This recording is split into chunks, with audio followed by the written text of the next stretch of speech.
Chennai taught me a lot. Appreciate the game. হায়দ্রাবাদের বিপক্ষে মোস্তাফিজের দুর্দান্ত বোলিংয়ে খুশি মহেন্দ্র সিং ধোনি।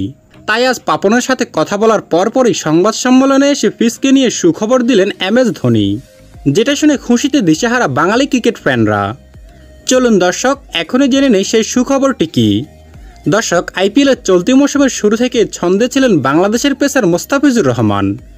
বল হাতে প্রতিটি ম্যাচে নিয়েছেন উইকেট। শুধু তাই নয়, শুরু থেকে IPL-এর সর্বোচ্চ উইকেট শিকারীর তালিকায় রয়েছেন তিনি। এমনকি বেশ কয়েকবার পার্পল ক্যাপের মর্যাদাও পেয়েছেন। কিন্তু শুরু থেকে ছন্দে থাকলেও মোস্তাফিজ যেন মাঝখানে 3টি ম্যাচে তার পুরনো ছন্দ হারিয়ে ফেলেছিলেন, যার জন্য উইকেট শিকারীর তালিকায় পিছিয়ে পড়েছিলেন কিছুটা। তবে রোববার হায়দ্রাবাদের বিপক্ষে 2 উইকেট নিয়ে আবারও ফিরেছেন সর্বোচ্চ উইকেট শিকারীর তালিকায় শীর্ষে। 8 ম্যাচে মোস্তাফিজ শিকার করেছেন 14টি উইকেট। কিন্তু এমন দারুণ IPL পার করার পরেও বিসিবির চুক্তি অনুযায়ী মোস্তাফিজকে ফিরতে হবে দেশে, অর্থাৎ চেন্নাইয়ের হয়ে আর একটি ম্যাচ খেলতে পারবেন কাটার মাস্টার, তারপরে দেশে ফিরতে হবে তাকে।